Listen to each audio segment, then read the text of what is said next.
అప్పుడే తన స్నేహితుడు గౌడశ్యామ్ తాటికలు సేకరించే వృత్తి గలవాడు.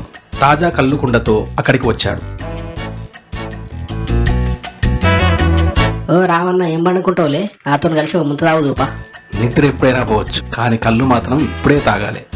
రామ్ శ్యామ్తో కలిసి కళ్ళు తాగడానికి వెళ్ళాడు, గాడిదను చెట్టు కింద నిశ్శబ్దంగా వదిలేసి. ఇద్దరూ తాడి చెట్టు కింద కూర్చొని ఒక కుండ నిండా కళ్ళు కలిసి తాగారు. కొంత కళ్ళు తాగిన తర్వాత రామ్ తన భార్య గురించి ఇలా అన్నాడు. ఈ అమ్మ నా భార్యను చూస్తే నాకు ఫుల్ కోపం వస్తాను. ఆమె జీవితాన్ని నరకం చేసింది.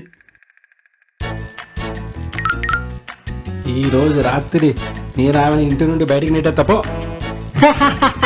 నువ్వు నీ భార్యను ఇంట్లో నుండి నెట్టేస్తావా? నీకంత ధైర్యం లేదు. నువ్వు నీ భార్యకు మస్తు భయపడతావు.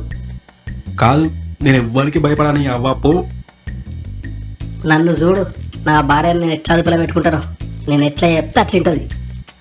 గౌడశ్యామ్ మాటలు వినగానే రామ్కి కోపం వచ్చింది. అప్పుడే వాతావరణం ఒక్కసారిగా మారింది. గాలి జోరుగా వీయడం ప్రారంభమైంది. ఇదేదో తుఫాన్ లాగా అనిపిస్తుంది నాకు. వర్షం పడే లోపల మనం ఇక్కడి నుంచి వెళ్ళిపోవాలి.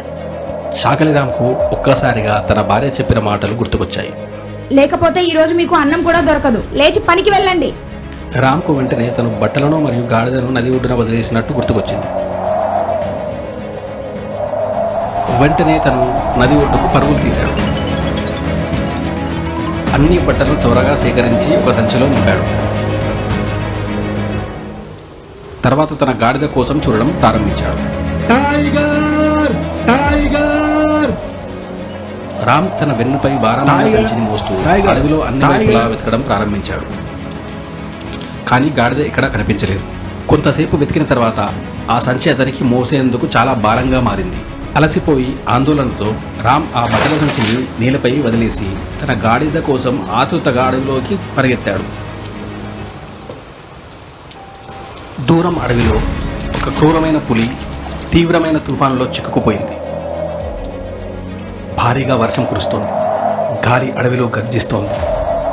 ఆ పులి ఆశ్రయం కోసం ఆతృతగా వెతుకుతోంది. ఇంతలో ఆ పులికి దగ్గరలో ఒక చిన్న గుడిసె కనిపించింది. వెంటనే ఆ పులి గుడిసె వైపు పరిగెత్తింది.